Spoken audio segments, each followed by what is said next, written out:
Good morning, good afternoon, and good evening, everyone joining us today. I'd like to give you a warm welcome. This is Anherad Lang speaking, Executive Director of PHAP, that's short for the International Association of Professionals in Humanitarian Assistance and Protection.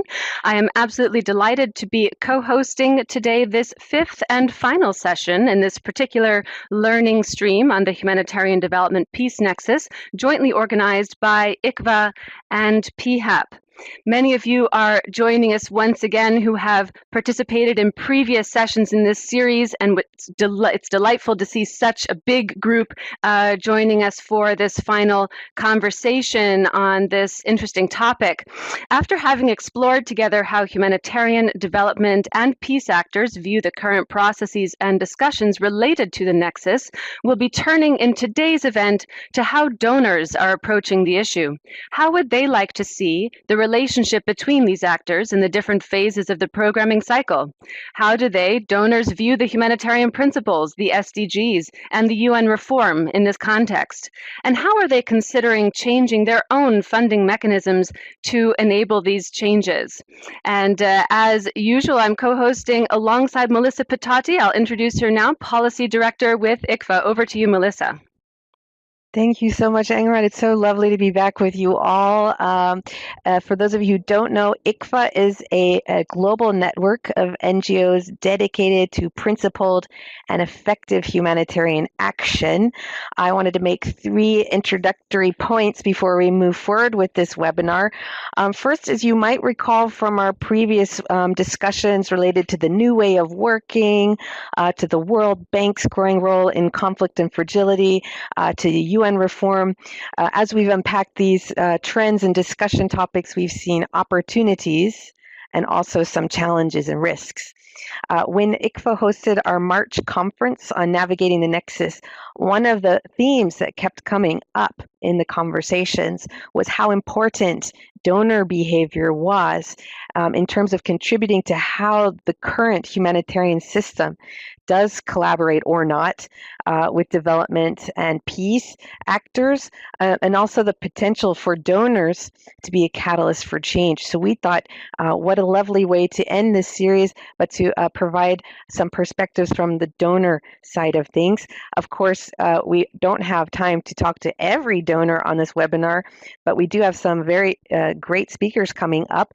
And in addition, as a bonus, we have been interviewing various other donors who couldn't be on the webinar today, and we'll be sharing the interview results with you as they come.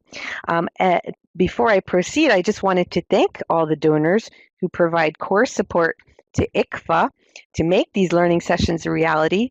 And here I'd like to thank Danida, Germany, IKEA Foundation, Swedish SIDA, Switzerland, and of course, ICVA's many members who contribute membership fees. So thank you so much to those of you who made this a possibility. Thanks, Melissa. So now we'll get started with our event. Today's session is entitled Donor Perspectives on the Humanitarian Development Peace Nexus, and we are very happy to have with us three panelists. Barbara Leck from the UK Department for International Development, DFID, Hugh McLemon from the OECD, and Barnaby Willits-King from the Overseas Development Institute, known as ODI.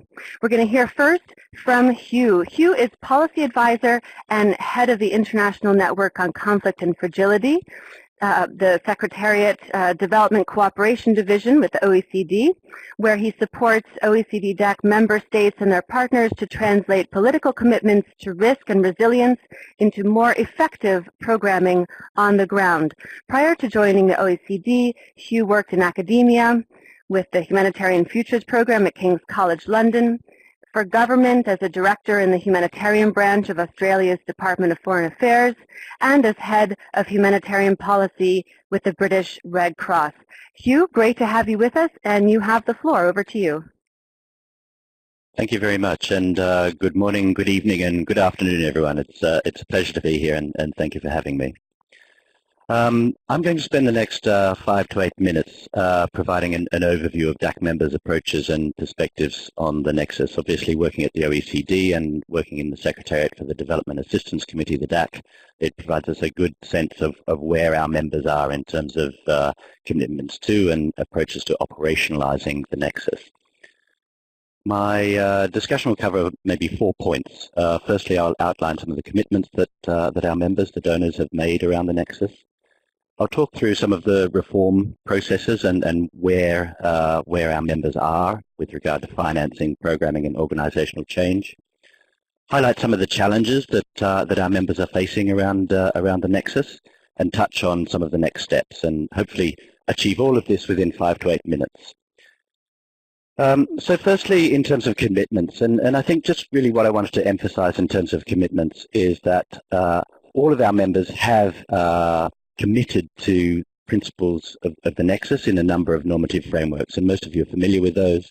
Everything from the New Way of Working and the Grand Bargain through to the Addis Agenda for Action, and obviously it's touched on in the SDGs.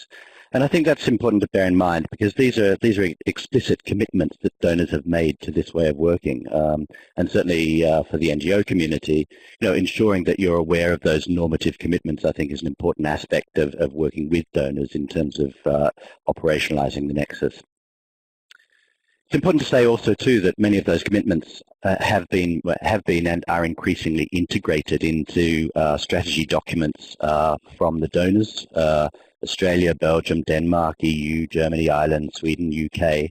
They've all explicitly translated some of these commitments into a range of policy documents. Most recently, Norway last week with its new humanitarian strategy. If you have a look, it certainly makes significant reference to the Nexus and looks at how that might work in terms of their own operations, particularly with regard to humanitarian for Norway.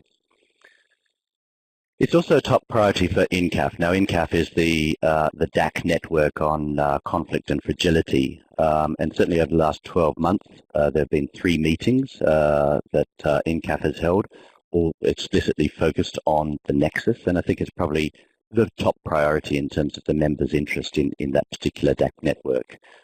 It's been translated into very high-level discussions in Tidewater, for instance, both this year and last year, actually. And it's also tabled to be discussed in November at a high-level DAC roundtable.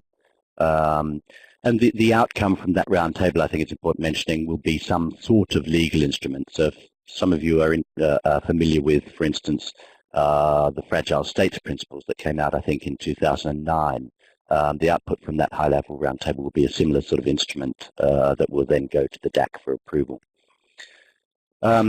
But throughout all of these commitments, I think the emphasis has been on donors' role both as key financiers and stakeholders of the international development system, if you like, but also very much the emphasis is on their role as development actors in their own right. And I just wanted to emphasize this point because development aid flows, around 13% of those go through the multilateral system, a smaller proportion through NGOs, and the remainder is really through bilateral cooperation. So unless we get this right from the donor perspective, we're really not going to make it work, because the majority of development cooperation is actually through bilateral action. So we can get the UN working right, the World Bank working right, NGOs working right, but we really need to get it right working for the donors as development actors in their own right. So where are we and what are we doing? So firstly, there's financing, and I think that's probably where our members have made the most progress. And what I would say in terms of financing, it's not really about making more money available. It's about ensuring that the right money is in the right place at the right time. So what I find in talking to a number of stakeholders is that the emphasis is on where's the additional money to support the Nexus. It's not really about the additional money. It's making sure that the money is delivered in the right place at the right time to incentivize greater coherence between humanitarian development and peace action. So in terms of financing, it really is about the incentives, and this is maybe the next slide. it's not about merging humanitarian and development and peace, but ensuring that these actions are implemented where possible in the same space and at the same time, and that these actions are complementary and that they're mutually reinforcing. And financing can be a very useful tool to incentivize that way of working, if you like. There's also a focus on the financing on really reducing humanitarian action. I mean, there's a recognition that over the last 10 years or so that really humanitarian action has been stretched into spaces that other actors, development actors and others really have greater comparative advantage to do. So there's also a focus with the financing on trying to reduce humanitarian action, and this principle that really it should be development wherever possible and humanitarian only when necessary. So we've been supporting the members in terms of some of these financing approaches, and you can access this online after the meeting, but the OECD earlier this year, for instance, produced some guidance for the DAC to support some of these financing approaches. I won't cover that guidance in detail now, but as I said, you can access that online. And I would say it's probably worth familiarizing yourself with that guidance, because it is helping donors to really think about how they use financing in a different way to incentivize the Nexus. And it also, the reason that it's also worth looking at, it contains a number of examples of innovations and some of the new instruments that are coming through to incentivize this way of working. And I think for most stakeholders, it's probably pretty important to understand what some of these new instruments are, because unless you're aware of what some of the new instruments around the Nexus are, it's very difficult to then access those instruments. So the next slide contains some examples of some of that emerging innovation, but I'm not going to talk through those now. If you look at the publication, there's lots of examples of some of these new instruments that are coming through. Moving on to programming. Programming, there has been some progress, I think, in terms of the way in which donors are adjusting programming to support the Nexus. Maybe not as much as in the financing space, but there is still some progress. We carried out a survey last year with the DAC members to essentially sort of try to see where they were around programming around the Nexus.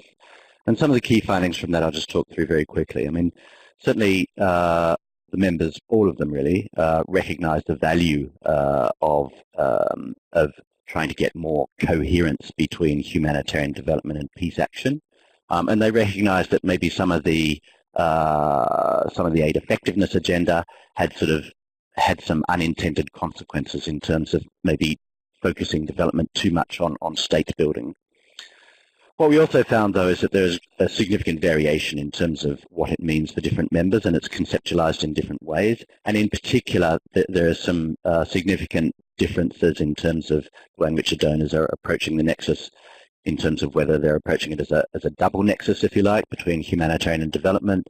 Some are approaching it as a triple Nexus between humanitarian development and peace.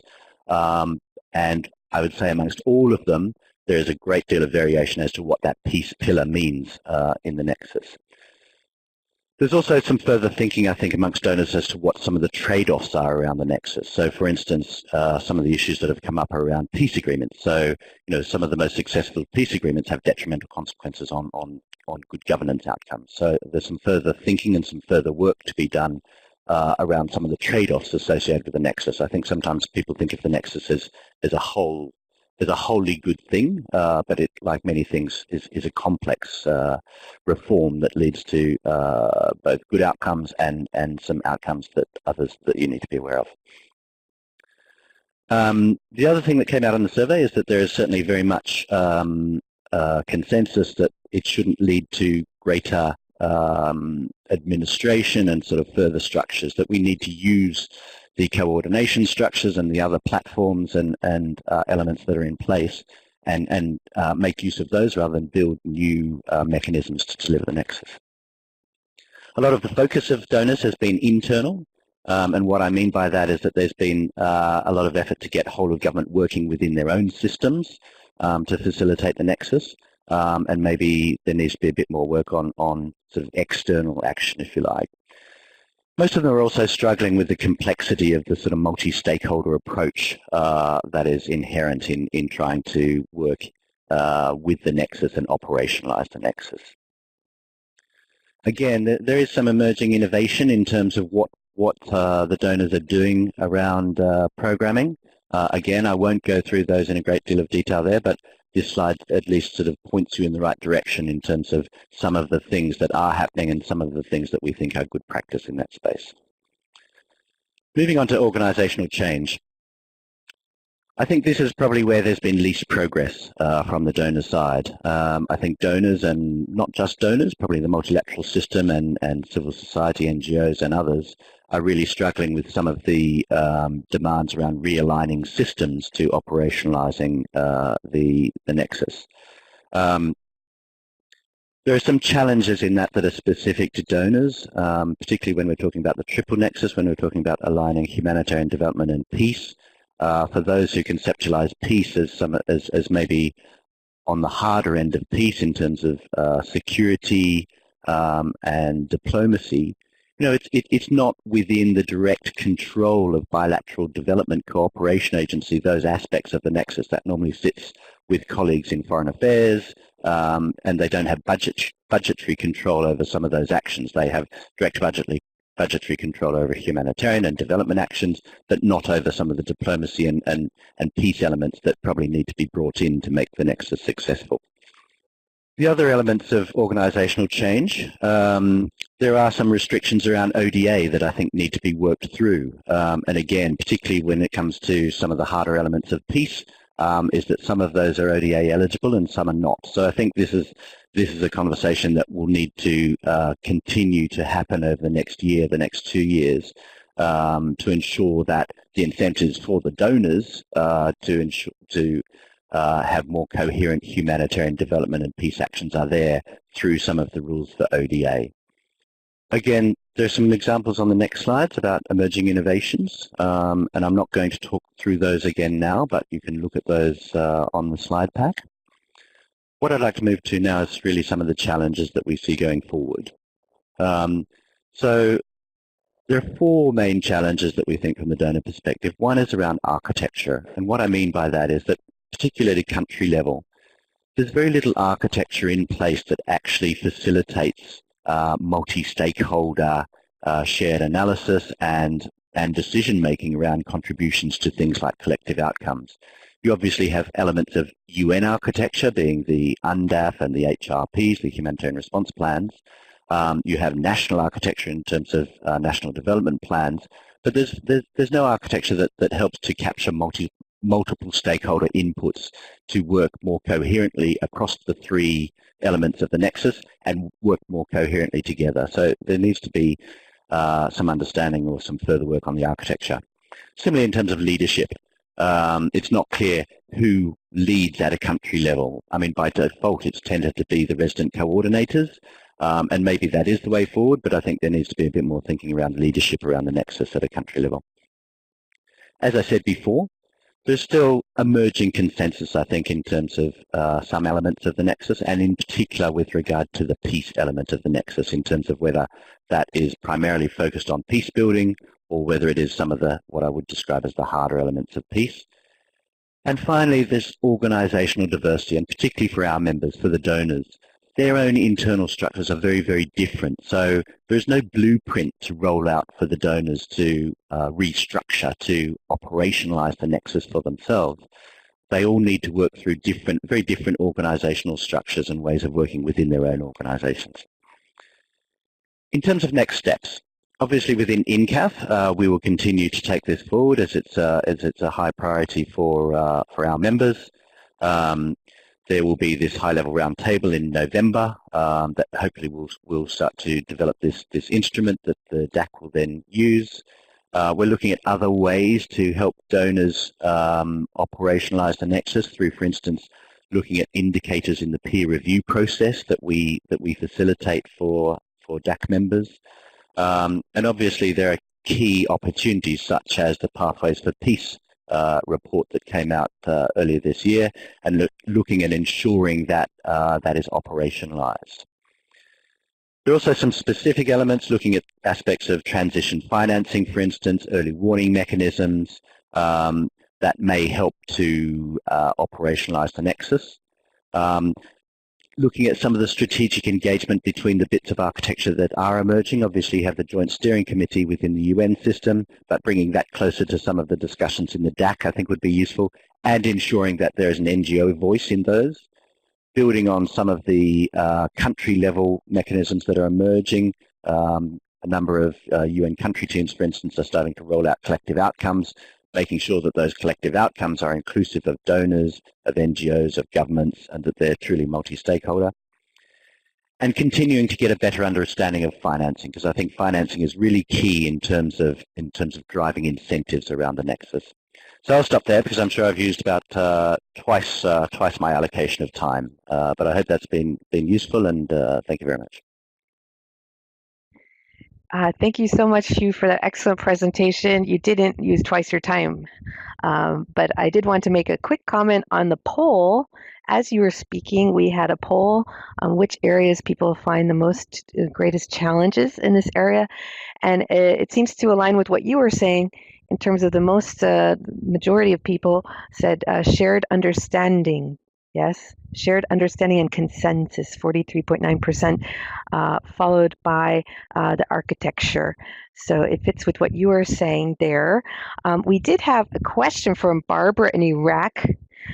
She was asking if you could give some practical examples of implementation of the Nexus, especially how donors themselves organize internally their own instruments. And I noticed that you strategically teased us with some of your slides. So maybe you could, the ones you didn't have time to discuss, you could go back to those, or you could provide some other examples off the top of your head, practical example of implementation of the Would you like me to do that now? Yeah, I mean, you will see in the slides that I included, and I didn't talk through these in a great deal of detail because there are a number of examples, but Austria, for instance, the slide outlines there Austria. You know, Austria has set up new structures internally in terms of whole of government structures that bring together the Ministry of Defense, that bring together the Bilateral Cooperation Agency and the Ministry of Foreign Affairs. And, you know, this is the sort of thing that we think is particularly useful in terms of operationalizing the Nexus, because what that means is that they go into a country context where there is a joint understanding of, as much as anything else, a joint understanding of vulnerability in that country. And I think, you know, one of the challenges around the Nexus is that I think concepts around vulnerability have been very different between humanitarian actors and development actors for a number of years. So bringing together that different parts of government where there can be a shared understanding of vulnerability, and in particular sort of, you know, the concepts that come through in the SDGs and in the World Humanitarian Summit of ensuring that we leave no one behind. In particular, ensuring that development actors are focused on the most vulnerable. And I think, you know, one of the things that we've observed maybe over the last 10 years is that with the emphasis on state building that really probably unintended consequences of the aid effectiveness agenda, is that, you know, a lot of development action has not necessarily focused on the most vulnerable. I mean, there's some interesting mapping, for instance, that came out from Inform of the Horn of Africa a couple of years ago, and really what it shows is that many of the development interventions are not hitting the least vulnerable. They're hitting the sort of medium vulnerable at best. And there are all sorts of reasons for this. I mean, one is that it's easier to show results. Two, because the emphasis on aid effectiveness and working in and with country systems meant there was a focus on state building. But the sort of actions that Austria has taken, for instance, it helps align different actors within donor governments, if you like, around the same concept of vulnerability, and that can then be operationalized at a country level. Excellent, Hugh. We'll probably proceed now with the next speaker, but we would like to come back to you at the next round to see how NGOs can engage with some of the processes that you mentioned. Thanks, Melissa, and thank you for the presentation. Next, I'd like to introduce Barbara Leck, who is the Protracted Crises Advisor with DFID, where she leads on the Humanitarian Development Nexus. Barbara coordinated an internal DFID discussion paper setting out DFID's approach to protected crises and provides technical assistance to DFID country offices, policy and research evidence teams on this agenda. Barbara has worked for over 15 years in the aid sector, and before DFID, she worked with the ICRC and other organizations focusing on conflict and post-conflict settings. Barbara, it's great to have you with us, and over to you. You have the floor. Good morning, and thank you so much for having me here. And yeah, good morning, good afternoon, good evening, everyone. It's very interesting to come in after Hugh's very rich intervention, and I have to say many of my points will strongly agree with his. So what I would like to do today is run you through why the humanitarian development peace nexus matters to the UK and how DFID tries to handle it at sort of central level and through country offices. I would also like to discuss what we see as the risk and tensions and how we try to manage them. And finally, I'd like to touch briefly upon some of the initiatives beyond DFID that we think are important for the nexus, and what we see as some of the key challenges for all of us collectively going forward. So to start, why does the humanitarian development peace nexus matters to us? Well, over the last 15 years, we've seen the number of conflicts increase. We've also seen them become more fragmented, longer lasting, and as a result, the level of humanitarian need are at an all-time high, and the number of people forcibly displaced globally is higher now than it's ever been since World War II. So most listeners will agree that the humanitarian system is increasingly overstretched by the challenges in front of us. But we also see that these challenges are not just humanitarian ones. So those countries that are most frequently affected by long-lasting conflict and refugee crisis and by recurrent crisis are also those countries where we see increasingly challenges of underdevelopment and poverty concentrated. And we know that by 2030, 80% of the world's poor could be living in fragile and conflict-affected states.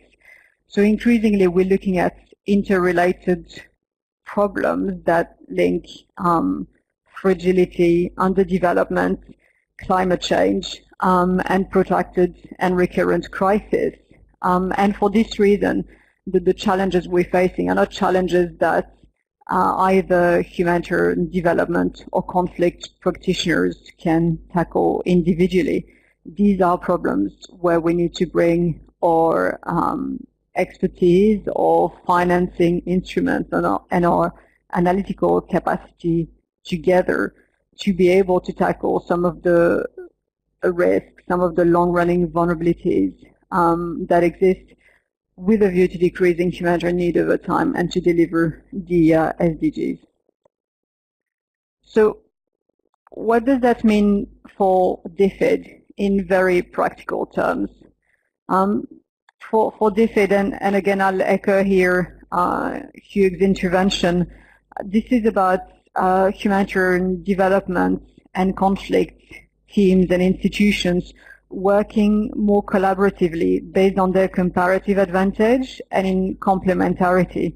And it's also about these various stakeholders better understanding the background that each bring in, but also some of the specificities. So for instance, it is about ensuring that conflict and development teams understand why humanitarian principles matter so much to humanitarian practitioners and what they mean in practice.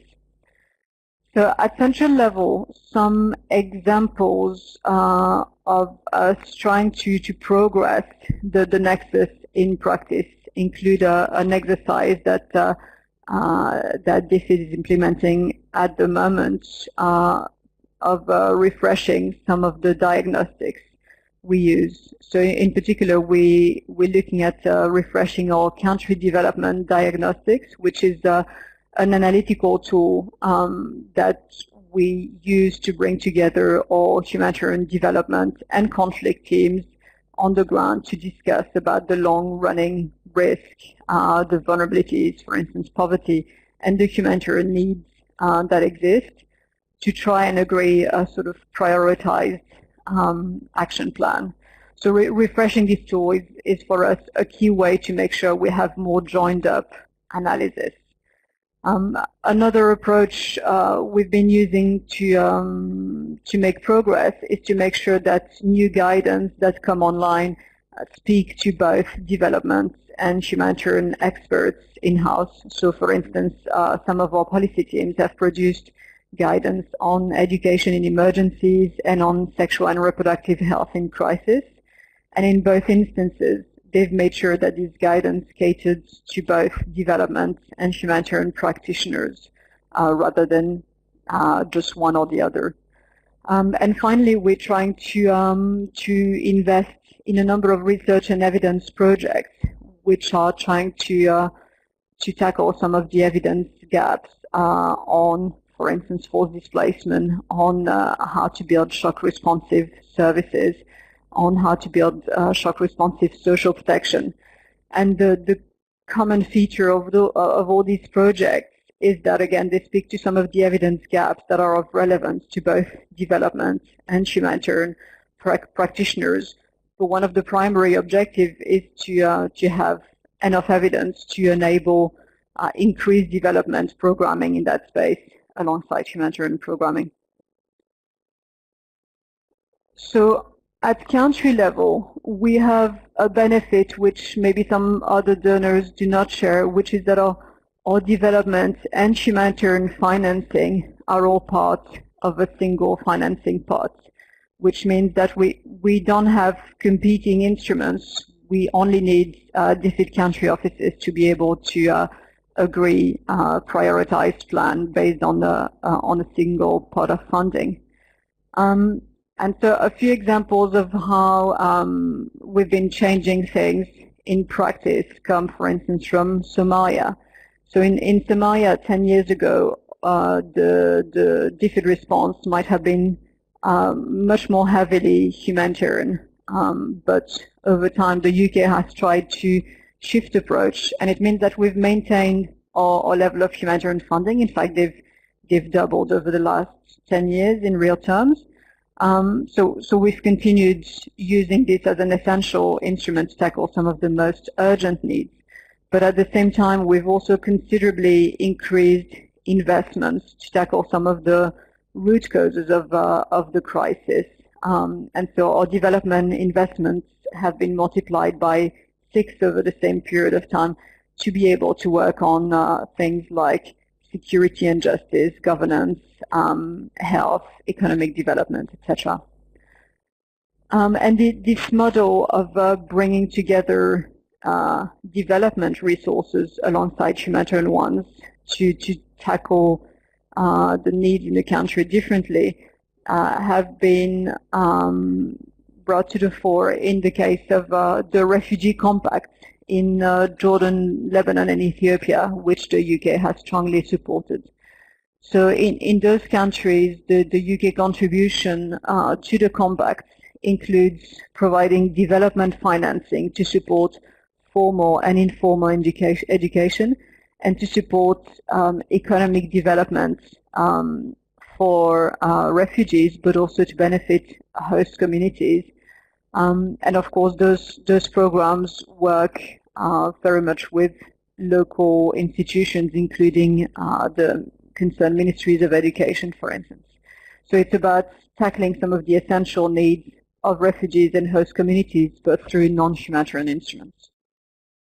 And finally, in South Sudan, we've set up a facility, a conflict facility, together with a number of other donors, which strives to provide analysis and capacity building to a number of stakeholders on how to do no harm and on how to identify opportunities to make positive contributions to peace. And this sort of facility is precisely about bringing peace expertise, peace analytical capacity and capacity building resources to a range of humanitarian and development practitioners. So obviously, the humanitarian development and peace nexus doesn't come without some risk and tensions for us. And the first way of managing it is just to be explicit about that and to make sure that we develop internal policy guidance to help teams work through those. So we don't think that the risk and tensions can be eliminated, but we do need to be explicit about them, and we do need to make sure that that conflict development and humanitarian teams understand these risk and tensions from the point of view of each other. So one of the priorities in developing policy guidance is to make sure that we educate people on where each other comes from. And again, this can be about educating conflict and development practitioners, for instance, on the notion of principled humanitarian action. And at a minimum, the guidance we're developing propose that we must ensure that all programs do no harm and that all programs ensure they do not reinforce new or old forms of marginalization.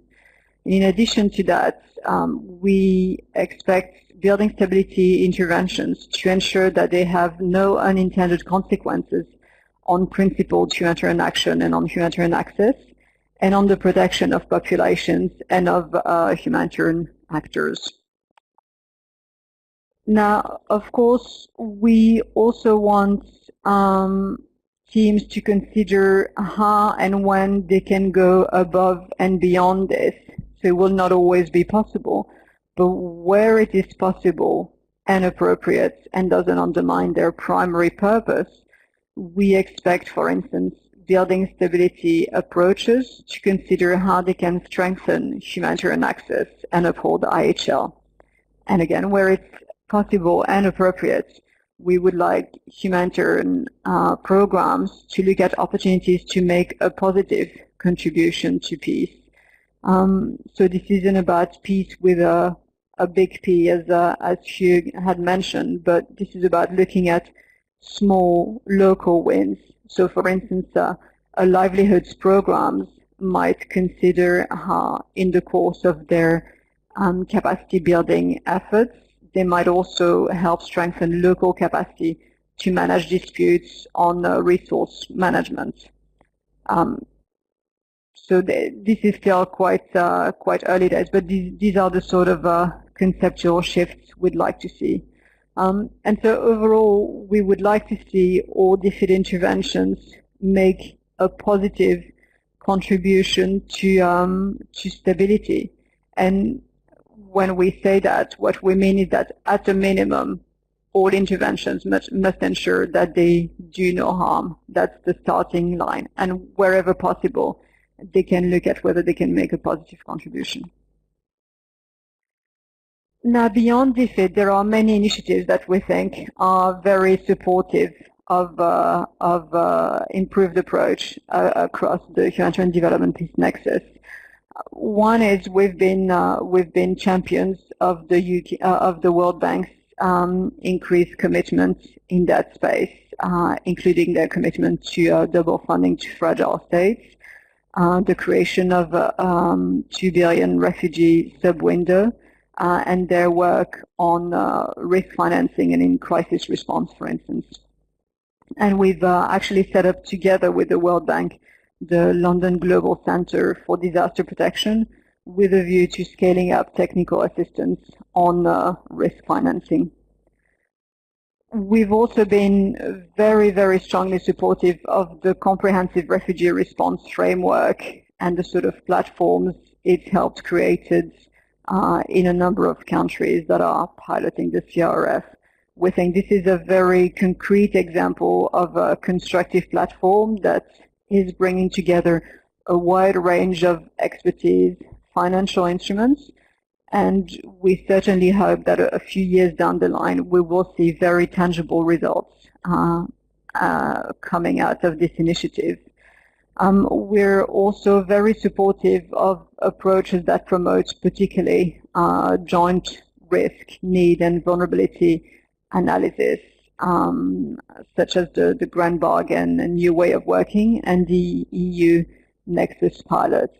And we think those are absolutely critical to ensure that we have new generations of humanitarian plans and of UN development plans that are better informed by joint analysis and better prioritized. Now, of course, so far we're talking about all the positives, but I think going back to some of the literature that talks about the humanitarian development peace nexus and coherence, 20 years ago, practitioners were having very similar conversations to the ones we're having now, and unfortunately we're still there, so it means we haven't cracked it. So there are a number of challenges going forward that we need to overcome, and Hugh made again an excellent list of those. So I'll just add a few. The first priority for us is to be able to change mindsets. So the priority is for humanitarian development and conflict teams and institutions to understand that most of these challenges we're facing cannot be tackled by them single-handedly, and that we need to work collaboratively. So forming mixed teams, forming mixed platforms, and being open to each other's approaches, methodology, etc. That is probably the biggest priority to make progress. The second one is about ensuring we have the right financing tools and instruments for the challenges of protracted and recurrent crisis we're facing. So Hugh mentioned having money in the right place at the right time, and I fully agree with that. So a priority for us is to make sure that we have adequate level of resources in the right places at the right time, rather than overly concentrated in a limited number of countries. And we also need to make sure that development financing on the ground is flexible, is adapted to environments where needs will change and fluctuate. So we need development financing instruments that are fit for purpose for the challenges of countries in high fragility and in protracted crisis. We also need multi-year humanitarian financing to become the norm rather than the exception, particularly in protracted crisis situation. And finally, we need to continue investing in instruments such as multi-donor trust funds that can bring together development and humanitarian financing and expertise. And we need to make sure that these operate well. The EU Facility for Refugees in Turkey is, in our view, a really positive example of having a range of donors coming together and making actual decisions to prioritize and respond effectively together to needs.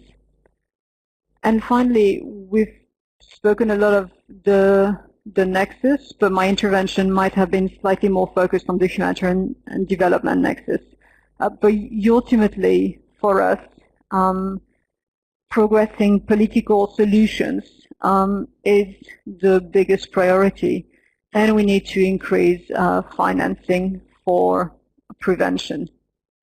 This really is the condition for us to find pathways out of the challenge of protracted and recurrent crisis we're facing, and to manage to finally decrease humanitarian needs over time. So I think as humanitarian practitioners, we have a real responsibility to actually advocate for more investments towards prevention and support to political solutions, because really we have to recognize that the over-reliance on humanitarian instruments to tackle crisis is simply no longer fit for purpose. Thank you very much. Thank you so much, Barbara, for your presentation. Excellent presentation. And interestingly, while we were polling on the organizations participating in this webinar, nearly 60% currently or previously received DFID funding. So that's very interesting. For you, some immediate questions came across our screens. So I put out two for you for your consideration. The first comes from Azmat in Pakistan. He said there's a perception of what he calls political tags associated with assistance. He sees there's a perception by many actors that humanitarian assistance is less politicized than development aid. And I guess you could assume as well the peace interventions. With the planning of the humanitarian nexus and development coming more in alignment, what should humanitarians expect, in your opinion? Do you think development aid will become less politicized and then result in a more conducive environment for the nexus? Or do you foresee a potential politicization of humanitarianism that will further affect the ability of humanitarians to have meaningful work on the ground? So this is a question, it relates to your point on do no harm. And the second question comes from Anton in Denmark. You mentioned the multi-donor trust funds. So he was interested to see, do you anticipate more of these kinds of joint donor funding mechanisms and trust funds? And he's curious from your perspective how you think Brexit might impact DFID's Nexus work in country. Over to you, Barbara. Thanks. Very easy questions, all of them. Sorry, I'm just writing them down as we speak. So that all very interesting questions. On the first one, and the question of whether aid may become more politicized, I think it's a very pertinent question, and to an extent, I obviously cannot respond for all donors at large. I think we're among the donors that want to see our development responses increasingly shaped by the SDGs and by the Leave No One Behind agenda, and that means really putting the most vulnerable, the poorest, the most marginalized at the center of everything we do. And it's certainly what I've seen reflected in the way we work on healthcare, for instance, or education, where it's really about benefiting the majority and the most marginalized. So in this sense, the way we approach some of our development work is actually quite well aligned with the sort of principles that guide humanitarian action. And it's helping make some of our development work less political and much more evidence-based and based on vulnerability. At the same time, Hugh noted that the tension in that development programs guided by the aid effectiveness agenda can sometimes end up investing in areas of higher return, but where they're not necessarily focusing on the greatest needs. And these are challenges that we also have to work through in practice, figuring out where we can have the highest returns on investments, and at the same time how we can help the most vulnerable best. So we're still working through some of those issues ourselves. What is certain is that the principles that guide humanitarian action for us will not change, and I think many humanitarian donors subscribe to that point of view as well. So principled humanitarian action as it is something we will completely continue to subscribe to. What we're hoping is to continue pushing some of our development programs, particularly in conflict and refugee crisis, towards approaches that are better aligned with some of the spirit of humanitarian action. Now, on the question of multi-donor trust fund and the impact of Brexit, I would hope that we see more multi-donor trust funds that bring together development and humanitarian stakeholders but I wouldn't automatically make an assumption on it. I think that the circumstances that have brought about some of these instruments so far were quite exceptional, and I'm hoping that slowly, as a system, we are changing it, and that we're seeing those as things we should replicate. But I wouldn't assume that it's already the case. So yes, hopefully we will do more, but I'm being quite careful there. And finally, on the impact of Brexit on how the UK approaches the humanitarian development peace nexus, I think our commitments to deliver the SDGs, to build more stable, inclusive, and resilient states, and to tackle humanitarian crisis and crisis risk are well known and are not commitments that will change. So the sort of thing that is guiding our work today on the humanitarian development peace nexus is very much a long-term agenda for UK aid, and I don't expect substantial variation there. Okay, thanks so much, Barbara, and thanks for your intervention earlier and for contributing to the discussion today. Now, last but not least, we're going to bring on the line Barnaby Willits-King. My pleasure to introduce him properly now, Senior Research Fellow at ODI. Barnaby's current research focuses on humanitarian financing, the foreign policy and decision-making of both DAC and rising donors, including both the UK and China, and the role of emerging actors such as the private sector and regional organizations. He has worked in humanitarian action for over 19 years, including with DFID, Save the Children, and as a consultant to international agencies, including the World Food Program, Thanks so much. It's a real pleasure to be here and great to be following on from those really interesting presentations. I want to talk about non-traditional donors and the Nexus, and I'll go into detail of what we mean by that. It's a slightly clumsy category, but this is sort of a contrast to the DAC and DFID picture that we've just heard about. So I'm going to take you through what we mean by this category, talk about how important are non-traditional donors, how do they approach the Nexus, what are the different ways in which they approach humanitarian development peace Nexus, and then what does this mean for the international system, for NGOs, for the UN. So I'm just going to take you through a few slides.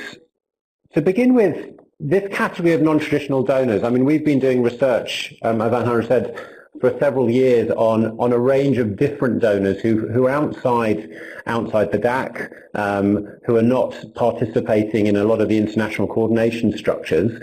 But in some cases, there's a lot of dynamism, there's a lot of change. What do we mean by non-traditional? Essentially, the category is fairly clumsy. There's no sort of rigorous definition, but I think it's a very diverse group that includes what we have characterized as global rising donors in some cases, and that's about countries which are increasing their aid budget, which are increasing their international engagement, particularly in humanitarian situations, but aren't currently participating in the DAC process, who are less focused on multilateral and UN coordinated approaches. But as we'll see, there's a lot of variation and a lot of change in that. So the kinds of countries we're talking about, China is a country that we've done a lot of research on, and I will probably focus quite a lot of my examples on that. We published a paper earlier in the year on China's humanitarian action. But also the Gulf states, we've seen a lot of increasing contributions and increasing engagement from Gulf countries in humanitarian crises. Turkey has been a very strong humanitarian actor, particularly in response to the Syria crisis, but before that its engagement in Somalia has been quite significant. Other countries that are also increasing, particularly their development assistance, but we're seeing changing roles in humanitarian action are India and Brazil. And that's not an exclusive list, but it gives you a flavor of who we're talking about. As well as these non-traditional states, countries that are donors, I will touch a little bit on kind of non-traditional donors coming from the private sector, which is another area that I think is of potentially important significance in coming years. And this is the role of philanthropy, foundations, businesses having corporate social responsibility approaches, but also new technologies bringing in opportunities like crowdfunding, ways that people can connect directly across the world and support humanitarian crises. Also, the private sector, private finance, investments, banks and investors actually investing in more fragile situations and taking a very different approach from the kind of grant-led approach of traditional donors. I won't focus so much, but this is an area that I think is really one to watch in terms of the growing influence of such alternative sources and their potentially disruptive effect on the existing system. So, and the other important point about, sorry, just to go back on the state donors, is that they are often countries that have been giving humanitarian aid, development aid for many years. So particularly the Gulf states, there's a lot of concern sometimes when you talk about new donors, because a lot of these donors have actually been, contributing as much for as long as a lot of what we'd maybe characterize as traditional donors. But how important are they? I mean, we've had a lot of discussion in the previous presentations around the importance of financing, and clearly that's a really important measure of how much donors matter in terms of the volume they contribute to the system. But that's not the only thing. But by that metric, I think overall we still see that the traditional donors, the DAC donors, the major economies are giving the lion's share of humanitarian aid and working across the nexus in sort of development and peace approaches. But what we see is in certain regions, in certain crises, in certain particular responses, there are very important contributions from specific donors. And you probably can't see the details of this development initiatives chart, but this talks about the 20 contributors of the largest amounts of humanitarian assistance in 2017. And on that, Turkey, as a huge host of Syrian refugees, is actually the largest. The other countries that you can just about see that are probably fall into our non-DAC category would be, you can see Saudi Arabia on there. So this shows that they are significant. But this data is only on humanitarian. It's not easy to pull together data on development and peace contributions, and that's one of the challenges as non-members of the DAC. Some do report to the DAC even though they're not DAC members, and that provides some useful data.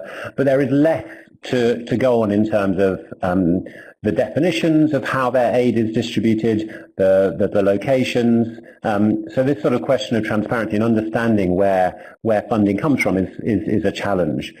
The other challenge is predictability. I'll show you a graph of China's assistance in a moment, but there's a real kind of variability year on year, and this, from a humanitarian organization perspective, the sort of predictability of financing is a huge challenge. Often it's in relation to a particular crisis, often on a regional basis, but there isn't then the continuity. And I think we saw a big surge in funding from the Gulf donors in recent years, but that's now fallen off. That makes it very hard for some of the humanitarian organizations to plan their activities. But it's not just about the money, and in some ways the money is less important than the relationships that non-traditional donors have and the influence that they have. Whether it's as China as a permanent member of the UN Security Council, whether it's sort of their regional influence, and we've touched on it a little bit, but I think this sort of the diplomatic tools that countries have and the way that their relationships bilaterally can have a huge amount of influence on the dynamics of conflict is as much as an important thing as the funding. And I think that's where we need to understand the strategic interests and as you said, the trade-offs between different priorities.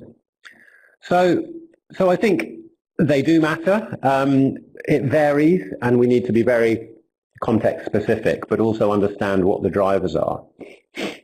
just to bring up the diagram I mentioned on Chinese humanitarian assistance. I mean, this is just looking at humanitarian aid, not looking at other investments in terms of development financing or investments more broadly. But you can see from the sort of the variability that this is painting a picture over the last 10 years of quite widely ranging amounts. Interesting part of this, though, is the last column, 2017, which really does show a marked increase both in the overall volume, and this is what's been reported to the UN, but also if you look at the proportion that is the top bar, the orange, this is the multilateral contribution, and that's something we really see in China. There's an increasing level of contribution to the UN system and engaging in a way that China hasn't done before. And that's very much about China's going global, going out strategy, its engagement in fragile countries through the Belt and Road Initiative, interesting developments around a new development agency. We talked about a little bit about the institutions that can govern the different ways that the Nexus can operate, and also funding, the launch of a South-South Cooperation Fund that's available in the first instance to Chinese NGOs, but is also going to be used to fund other parts of the system. So that gives you a little bit of a flavour of what we're talking about and the significance. Now, how do this very diverse group approach the Nexus? Now, it's very hard to generalise, and as I said, it's important to look at the particular context. But some of the things that we see are quite common characteristics is that there's a tendency for the engagement to be bilateral. This is government-to-government funding. It's about those sort of wider diplomatic relationships as much as the particular relationship on humanitarian and development issues. There's a sort of pragmatic and quite practical approach often to the Nexus. I wouldn't necessarily say it was always integrated, but it's not that the particular approaches are siloed in the sense of there being a separate humanitarian approach. But there's certainly fragmentation, and we heard a bit about that from Hugh in terms of how do these different parts of complicated government bureaucracies relate to each other? How do you get the defense ministry talking to the foreign ministry and the aid ministry? How do they work together? How are those different priorities and different interests managed? There's a tendency, certainly in China, that there isn't a distinction between humanitarian and development, but the way that engagement in countries where there's a security interest around peace and conflict, that sometimes it is siloed, and those aid decisions aren't factored into some of the sort of diplomatic engagements. But in others at a country level, it really is. And I think there's some interesting examples. For example, China in South Sudan and how the embassies in some countries where there are clearly a lot of conflict issues as well as humanitarian and development, there's a lot of sort of integrated approaches there, but not ones that we really understand in great detail, because these are not things that are kind of published or discussed in public. There's a really important role of understanding, the role of values and principles. We've heard a lot about, the importance of humanitarian principles. This is something which there's a very complicated relationship and adherence to these principles from many non-traditional donors. They don't necessarily see these as their main touch point for governing their approach, but it's not that they're solely driven by national interest. So China, for example, has a very expresses its values of humanitarianism, not using the same language, but very much the same sort of the same emphasis in terms of an altruistic connection to people across the world. So sort of understanding there are values and principles, but they're different. And in the Islamic world, sort of Islamic concepts of charity are also very relevant. And multiple interests. I mean, I think this is true across every country, not just non-traditional donors. And the research we've done has really talked about, well, how does this actually then, the different balance between national security, foreign policy, aid, humanitarian priorities. We look at, Saudi Arabia and Yemen, very, very complicated story there. The way that non-traditional donors engage internationally is quite limited. I mean, a lot of them have signed up to the SDGs as an international framework, but there's much less engagement with the DAC, with the IASC, with kind of humanitarian mechanisms, with peace mechanisms. And so there's a challenge there in terms of coordination. I'm not going to talk in detail about the challenges of private sector involvement. That's a whole other conversation. But I think, when you start talking about the private sector, there's a lot that they can offer, but there's a lot that there needs to be concerned and caution around sort of do no harm and motivations. But that's not to say there isn't a sort of huge opportunity. So I just wanted to close with a few kind of questions, points for discussion, and I've touched on it before. I mean, actually, when we look at a lot of different countries, whether it's DAC or these rising donors, the kind of motivations, they may be using different language, but actually they are managing a whole range of different interests based on different values, but based on a value system. So the kind of tensions between a sort of humanitarian and peace priorities against trade or diplomatic priorities, I think every country is grappling with this. It depends very much on geopolitics, and I certainly don't think we should kind of paint a kind of binary system where you've got the kind of traditional and non-traditional or DAC and non-DAC donors as being sort of better or worse. I think we have to understand a much more kind of complicated picture and engage them on their terms and understand where they're coming from.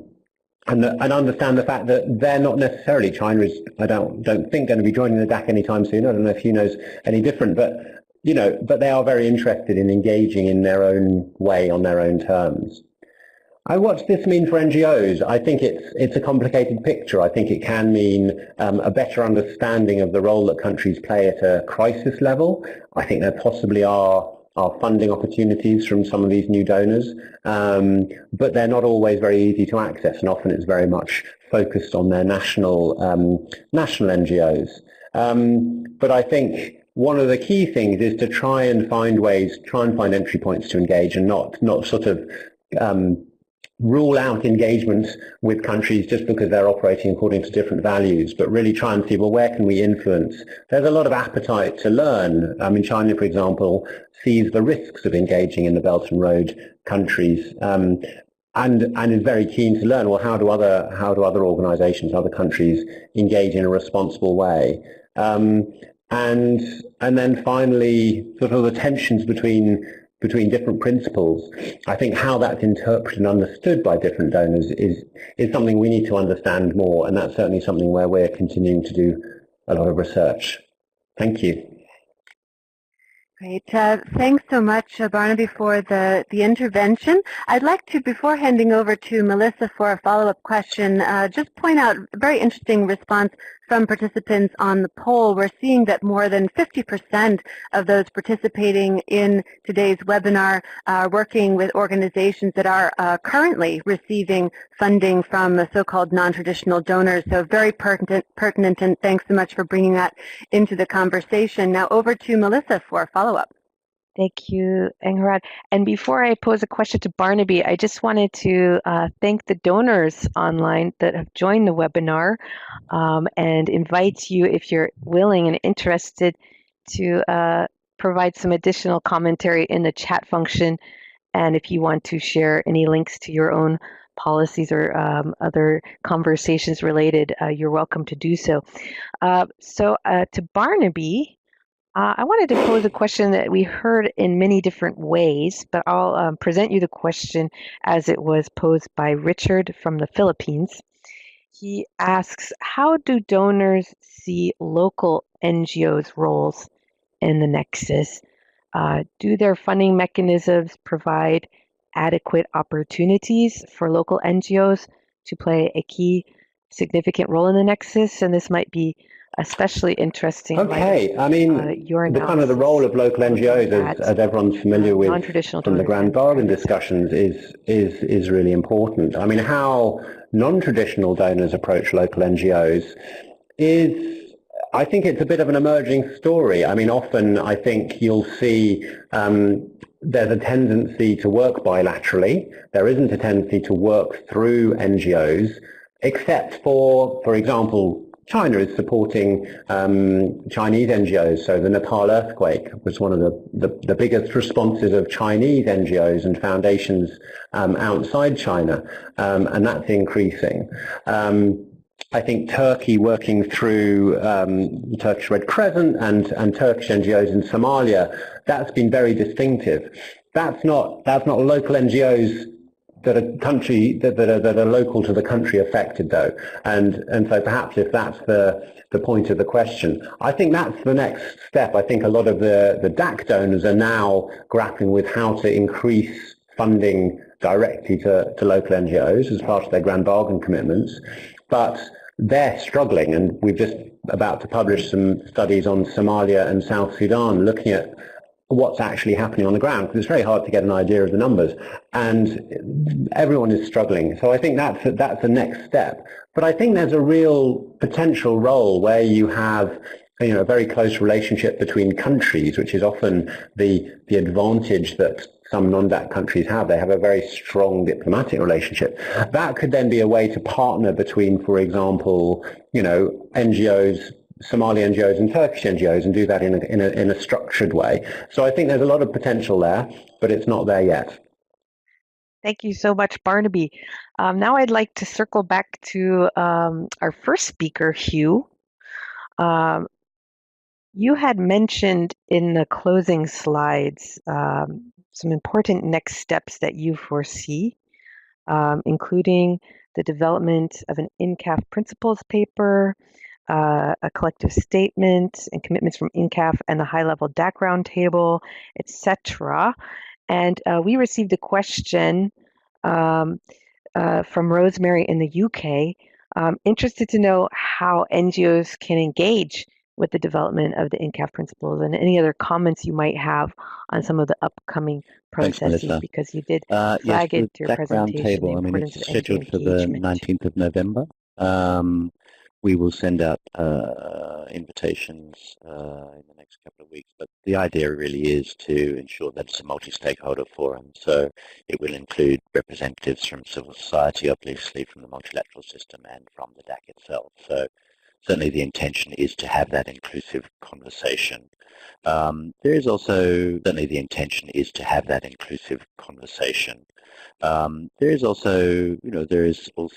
an opportunity for civil society to feed into DAC discussions. I mean, there is civil society observer representation on the DAC. So there are those avenues to have that dialogue with the DAC. But I think, again, I think it's a case of not creating new coordination structures, but there is probably opportunities to bring some of the discussions between, for instance, civil society umbrella organizations like ICVA closer to the DAC discussions and closer to some of the discussions within the UN architecture, for instance, around with the Joint Steering Committee. So I think we need to look at the existing structures and how we strengthen dialogue between those structures rather than building new platforms. Thank you very much, Hugh. We would love to collaborate in that regard. Now I'd like to go to Barbara. Barbara, we know that you can't speak for all donors, and you've given us a very good presentation from DFID's perspective, but I'd like to pose a two-part question that we received from some people who are trying to understand a little bit more of how willing donors are to change. So Sophie in Sweden, she asks, are donors truly ready to invest in capturing the lessons learned of Nexus pilots? Are donors ready to walk the talk of the Nexus and enable long-term funding for the pilots and broader programming? Nawaz in Iraq had a similar sentiment when he asked, how serious are donors in transcending and funding the triple nexus? We don't want it to become a new magic word or jargon.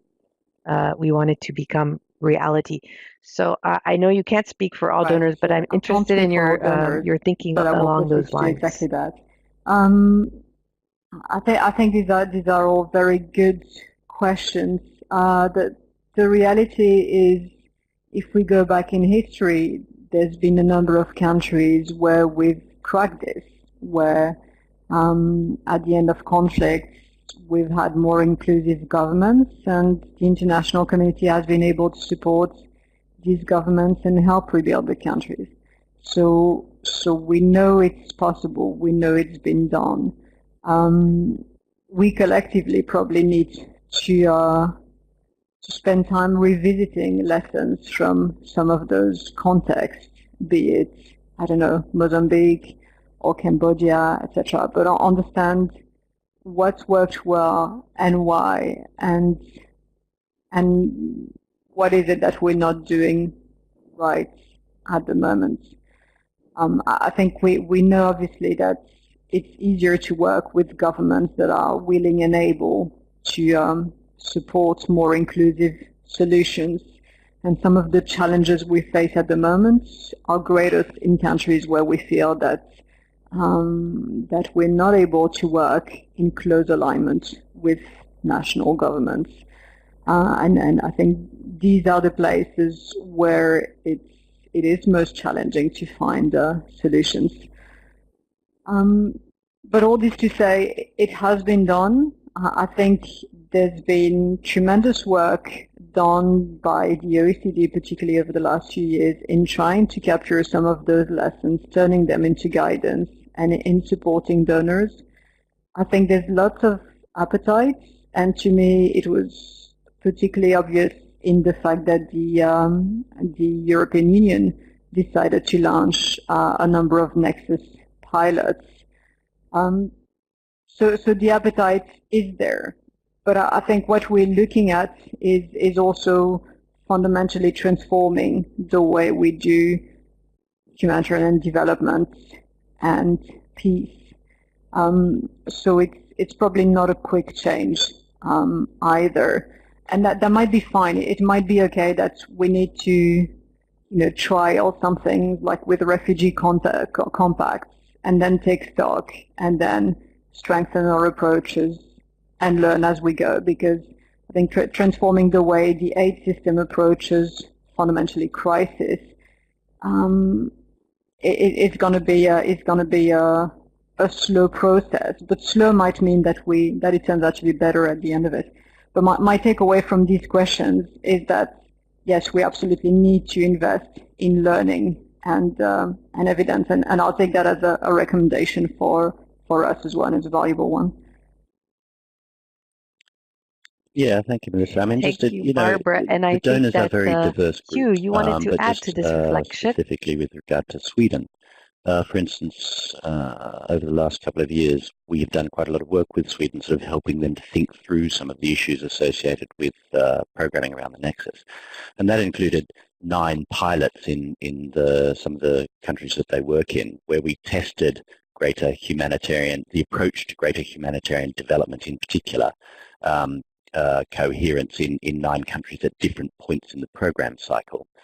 And this helped to sort of better understand what some of the challenges are, but also some of the opportunities. And for instance, in terms of using different approaches around analysis and planning for their Syria country program, and ensuring that the development professionals within CEDA were making better use of humanitarian analysis in Syria, for instance.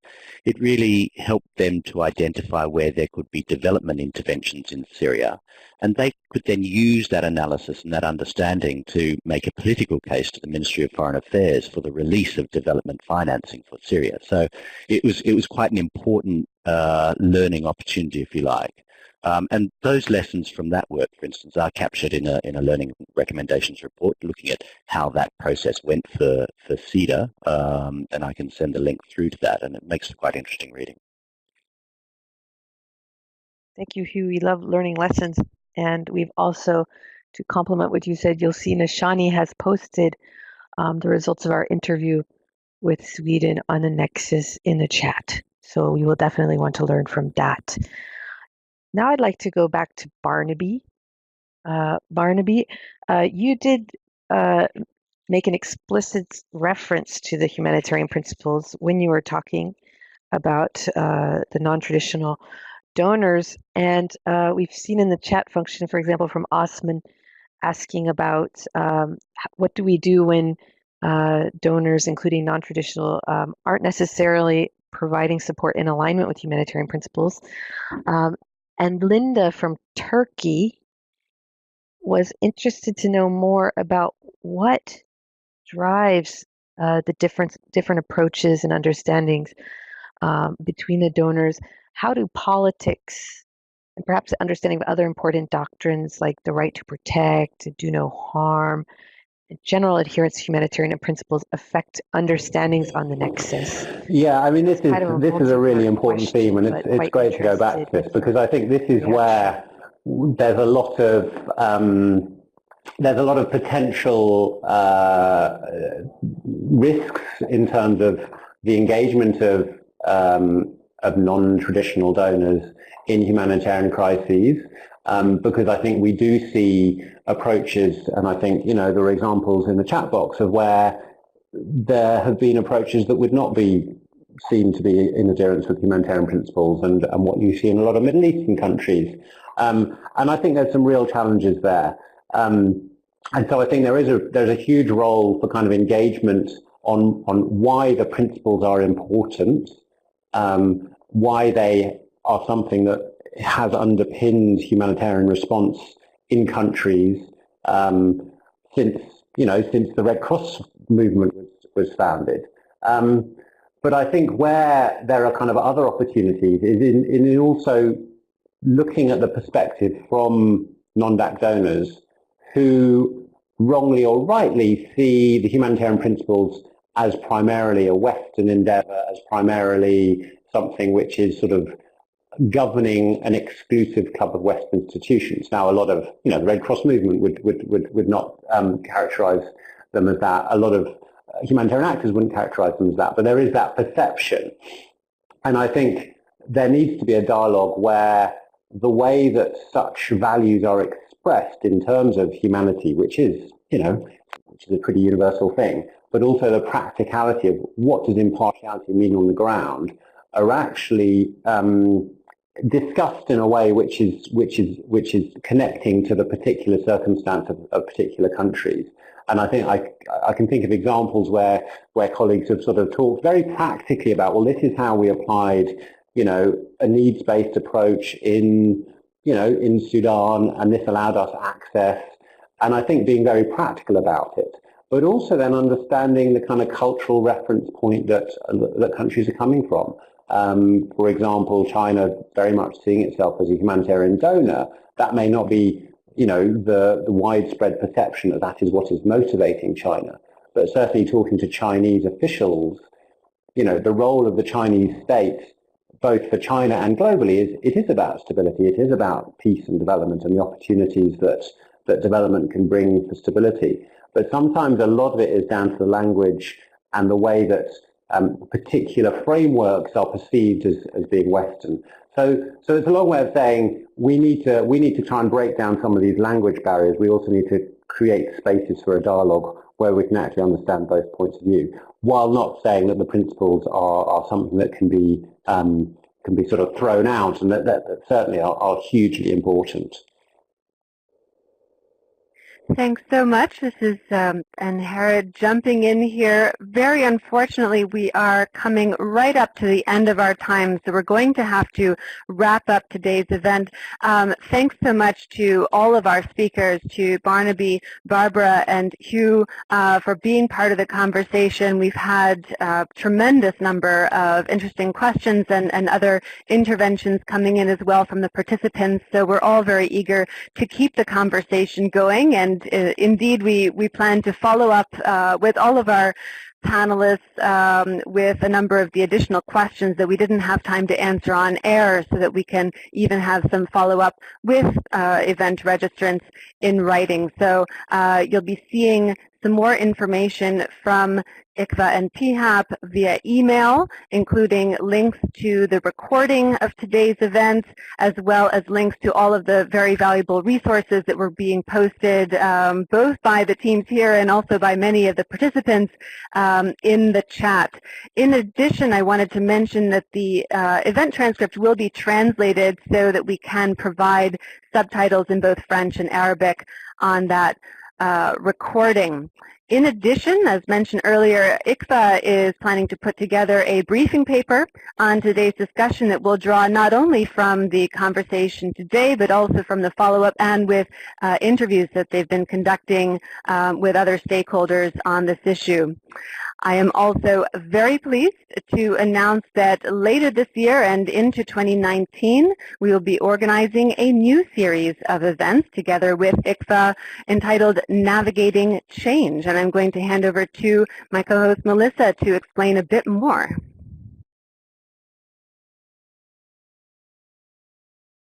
Thanks, Angarad. Do you think change is a good thing or a bad thing? Or is it complex? Well, we found as we were looking at the humanitarian sector that NGOs and other humanitarian actors are facing a lot of change in how they carry out their work. And one of the things that we would like to tackle is how can we best manage the change, if it's for good or if it's making our lives harder. How can we adapt and perhaps even take advantage of some of the changes that we're seeing in the sector? So we'd like to have a series of discussions. Perhaps we could start with a discussion on localization. There have been a lot of developments in that area, and we continue to receive many questions on that topic through this previous series. Also, we are going to see a lot of developments coming up with regard to standards. As you know, the Sphere Handbook, for example, will be an updated version launched in November. And there's other standards that humanitarian actors are being asked to conform with. So we'd like to look at that. Another thing we're interested in exploring further is this concept of shrinking space for civil society in many countries, which does impact humanitarian actors.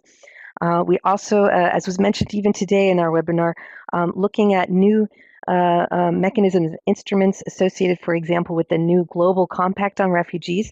What will that mean for NGOs? One of the questions that came in today, we didn't have time to ask about it to our speakers, was with regard to innovative financing. And this ties to the need to look at ways to deepen and widen the resource base. So we'll have some learnings from innovation there and perhaps some other topics. So we're really looking forward to Thanks, Melissa. We're looking forward to these discussions, and we'll be sending out more information in the coming weeks.